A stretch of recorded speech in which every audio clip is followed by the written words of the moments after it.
ท่านผู้ชมเอ้ยพี่น้องๆภายในหรือต่างประเทศเนาะมือนี่ล่ะ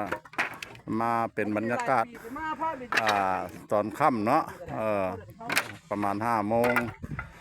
เดี๋ยวนี้ล่ะทางพบ้านพะเลาะได้มาเก็บภาพบรรยากาศอยู่ที่อันนั้นเนาะซ้ายสวยเดียวกับคิวรถเมล์ลักซี่มาตะแค่แข่งละม่วนเนาะเรามาได้เก็บภาพบรรยากาศถ่ายทำกับวิถีชีวิตของ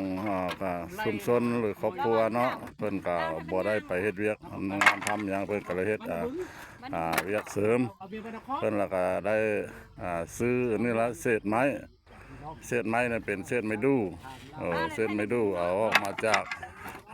นั่นน่ะเนาะเฟอร์นิเจอร์หรือว่าองค์เลื่อยเพิ่นละมาแล้วก็มาเผาถมด้วยขี้เลื่อยเผาแล้วก็เตานึ่งเพิ่นควัดก็สิได้อยู่ราว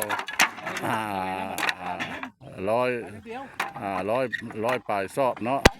ต่อเตานึ่งแล้วก็ราคาเพิ่นไปขายเดี๋ยวนี้ก็ซอบนึงก็อยู่ราว30,000100 ซอบก็ได้3 ล้านอันนี้เพิ่นฮ้องว่าวิถีชีวิตเงินล้านเนาะแม่นอยู่เฮ็ดมันทานมันดำมันก่ำแต่เงิน4 มื้อเฮาผ่านเผาได้3 มื้อ4 มื้อเฮาก็ควัด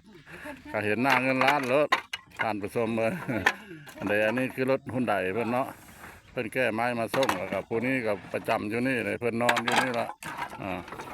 อันนี้เพิ่นนอนอยู่ในกระท่อมหลังนี้ละเพราะว่าได้รักษาได้คันบ่รักษาแล้วกลางคืนมาลังเทื่อไฟมันก็ลุกไหม้เพื่อเอาหันมานอนเฮือนเพื่อมามันก็ตัดเช้ามันก็มดแล้วมดเป็นแล้วก็ลุบเนาะอันนี้เป่านี่มันเป็นเป่าขี้เลื่อยเด้อเอามาไว้ถมอันนี้มันเป็นบ่อนเพิ่นเผาถ่านเนาะทางห้องว่าชีวิตวิถีเงินล้าน4 มื้อ3-4 มื้อแล้วก็ควัดได้เพราะว่าไม้มันห้าวมันตายแล้วเห็นแล้วเงินล้านท่านผู้ชม